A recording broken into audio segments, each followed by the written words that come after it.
Kia ora, I'm Richard Templar and I'm lucky enough to be the Chief Executive of Te Ao Rangiho Engineering New Zealand. Happy New Year. Hope you had a great break. Hope things have started really well. It's my pleasure to welcome you to the first CE's chat for 2025. Highlights for our annual report include our enhancement of our continual professional development offering. We have a new CPD framework plus a new CPD catalogue, which makes it easier and more effective for engineers to find the courses they want to do, either in person or online. We've been working hard to strengthen professional regulation. This has seen a continuous improvement of our CPEng system, reducing the time taken for people to go through it, providing better guidance, and a big thank you to all the volunteers who've helped us in the professional assessment area. This had led to a more rapid assessment of candidates and better outcomes.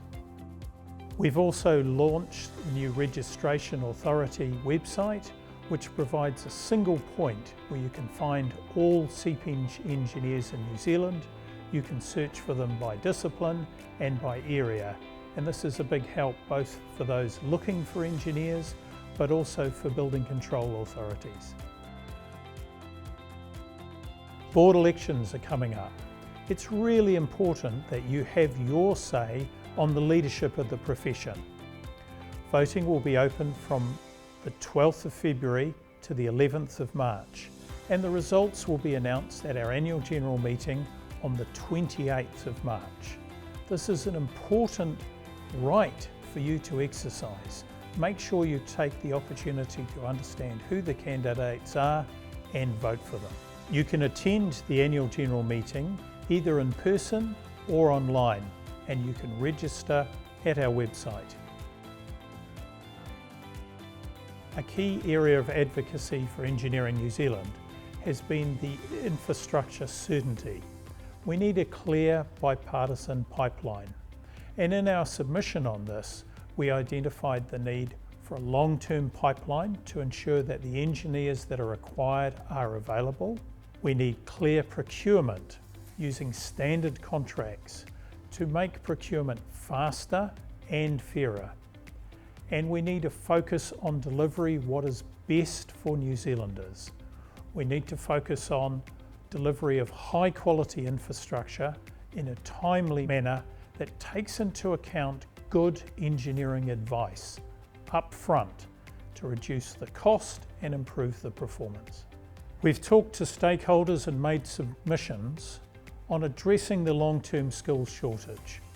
When we look at the demographics of New Zealand, when we look at what is happening in our school system, we're not producing enough school students who can go on to be engineers to meet the replacement needs for the profession.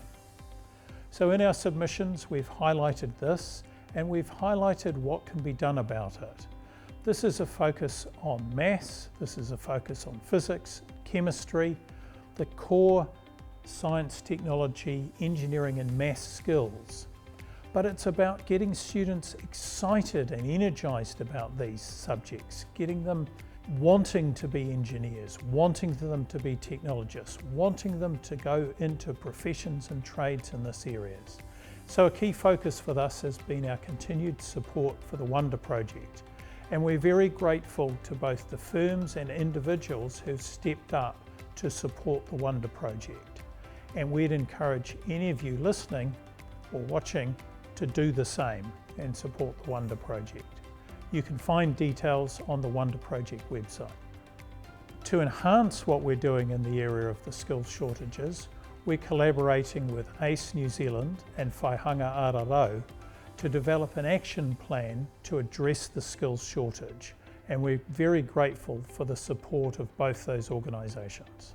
We've been advocating for government around New Zealand standards. As all of you will be aware, the standard system in New Zealand has its challenges. It relies on a high number of volunteers contributing their time, and standards themselves have been very expensive. So we're working with MB and with New Zealand standards to see what can be done about this. The idea of potentially bundling standards to reduce their cost, and also looking at the system of funding for standards to try and reduce the overall cost to the engineering profession, but also to make international standards more accessible. Looking ahead, we'll be continuing to advocate on the key issues facing engineers. There are a raft of changes proposed in the building and construction area, and we'll be advocating on your behalf on all of these and submitting on them. These include the new rules around installation, building and construction changes and changes to the BCA system, the ongoing work around product standards, and of course the earthquake-prone building system. We'll also be submitting on the proposed changes to the RMA, which are really starting to gather momentum. So keep an eye out and discover, talk to your branches and groups about opportunities to help us with our submissions on any of these. On the 28th of March, we have our annual Fellows Dinner.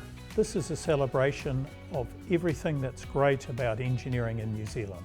At the award, we'll be recognising 34 new Fellows and 4 Distinguished Fellows. We'll also be handing out 4 prestigious awards. The Fulton Downer Gold Award to Adam Thornton, the Fulton Downer Silver Award to Elise Lysart, the McLean Citation to Kay Clark, and the Francis Small Award to Andrew Lamb.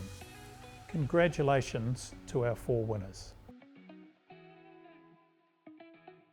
A big thank you to everyone who responded to our CPEng rule consultation. When we look at the changes, which is looking at the introduction of classes, changes to our regulatory process and our assessment process, we had really good engagement with the sector. We had over 180 responses, many from some of the largest firms in our profession, representing that you saw this was a very important consultation and wanted to respond. Your responses have been collated and summarised and will go to the CPEng board for assessment during February. Once they've decided which of the changes they will accept, those will then be rolled out over the course of the year, and we'll be giving you lots of communication about what that means and the timetable for the changes to occur.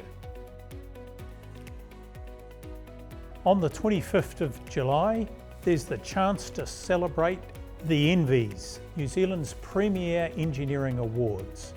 These will be held under the dome in the Auckland Museum in the Auckland Domain.